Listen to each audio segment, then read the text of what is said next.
maior é a chance de tratar, de essa resposta. questão de tumor benigno e maligno, como que diferencia uma da outra? Assim? Na verdade, quando a gente vai diferenciar, é basicamente o patologista que vai ver, que é o médico especialista, que ele vai pegar aquela pecinha, aquela biópsia, que é um pedaço do tecido que é retirado, e desse tecido ele vai fazer uma análise dele e falar, olha, isso daí tem característica de ser uma doença que a gente fala que é neoplásica, que seria um câncer, por exemplo. Ou esse daqui não tem característica de ser um câncer. A gente vê muito isso, por exemplo, no intestino, a gente tem a questão do pólipo, que a gente fala.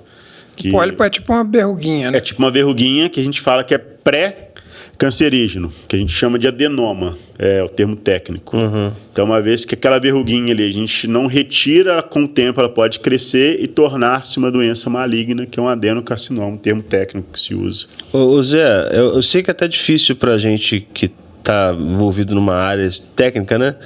Você acaba que os termos técnicos ficam banais, você trata isso normalmente, né?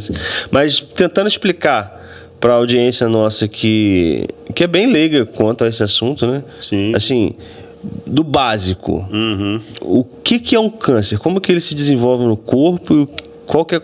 Por que isso acontece com o corpo humano? O câncer, o que acontece? A nossa célula, ela vai crescer, naturalmente ela cresce e ela tem uma morte celular programada. Então, ou seja, quando a célula nasce, ela já está programada para ela morrer em um determinado tempo.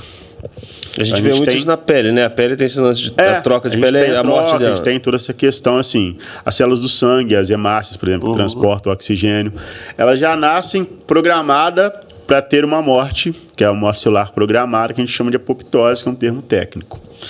O que acontece? Quando nessa divisão dessas células acontece algum problema dessa divisão, e essas células, em vez de ela ter essa morte programada, ela começa a se duplicar de forma desordenada, essa multiplicação desordenada das células, ela vai transformando uns tumores, que são células maiores que vão gerando a célula neoplásica, que é a célula de câncer.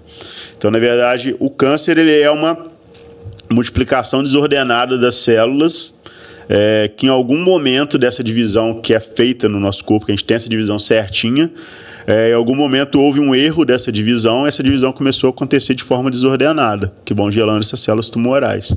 Tá.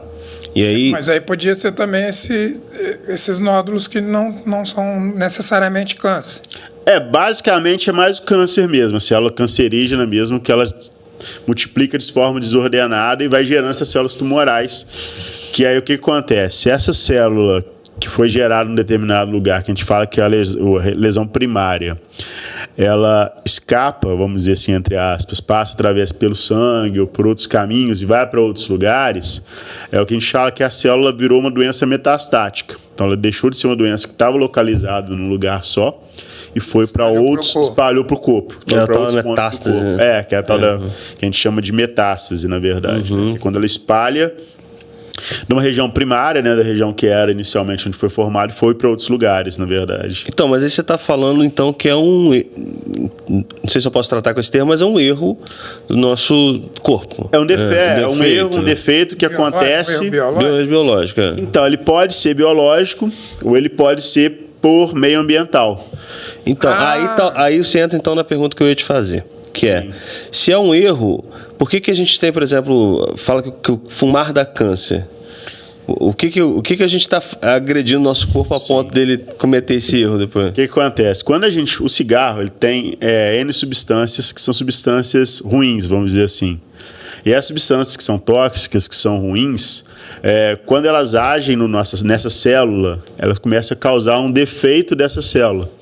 Então, essa célula que estava programada para ter o período de vida X, quando gera um defeito nela ali, esse defeito acaba que faz ela modificar a característica da célula. No que modifica a característica da célula, ela vai se reproduzir de forma desordenada. Então, gera células tumorais. Entendi. A gente fala do câncer, bebida alcoólica, a questão de sedentarismo, a questão da gente estar, às vezes, acima do peso. Isso tudo pode gerar uma inflamação constante do nosso organismo. Então, acaba que, nesse contexto, esse quadro inflamatório constante ele vai agir nessa multiplicação celular.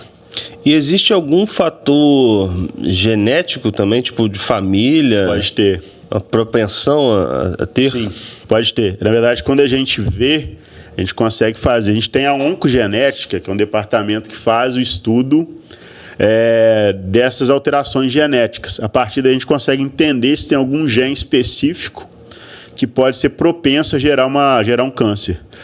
Acho que o exemplo mais comum, não sei se vocês viram, já viram alguma coisa, da Angelina Jolie. Não sabia. A Angelina Jolie, a mãe dela, teve câncer. Ela tinha uma mutação de um gene que chama BRCA, que é uma mutação que ele faz o quê? Ele corrige os defeitos que tem nessa multiplicação do DNA. E aí A Angelina Jolie tinha isso. a mãe dela teve e morreu de câncer. Sim. E aí a Angelina Jolie também, como ela tinha o defeito desse gene, o que ela fez? Ela tinha um risco maior de se desenvolver câncer, que geralmente a gente pensa em mama, em ovário e endométrio, que é a região do útero, a região de dentro do útero ali. Então, como ela tem essa propensão, teria propensão de ter, o que ela fez? Ela retirou os órgãos. Pensando que já tinha essa mutação desse gene, ou seja, esse gene que ele fazia a correção do erro que fazia, ela tinha esse defeito da correção. Então, ela tinha um risco de se desenvolver um câncer. Então, ela já preventivamente, ou seja, como prevenção, ela fez a retirada dos órgãos.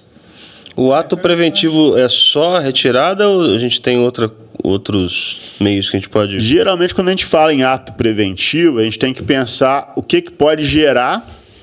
Então, automaticamente, a gente fazer o contrário que pode gerar. Então, por exemplo, se fumar gera câncer, não fumar é uma prevenção.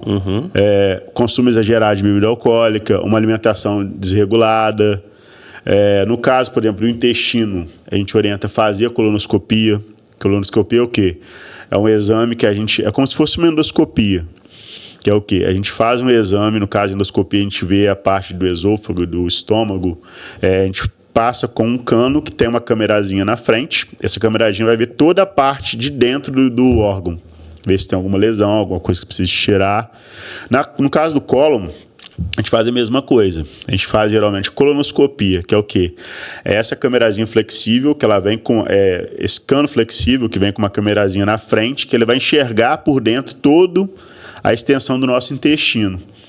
Então, o problema, o que acontece? É que é desconfortável às vezes fazer. Porque como tem que estar muito bem limpo, você tem que fazer um preparo muito bom. Que é o preparo que geralmente a gente toma laxante, tem que tomar manitol. São medicações específicas para deixar bem limpo o intestino, né? Para quando você for passar essa camerazinha ali, com esse cabinho com a camerazinha, que é o colonoscópio, a gente conseguir ver direitinho se tem algum pólipo, alguma verruguinha ali. Para a gente já tirar ali preventivamente, que a gente fala.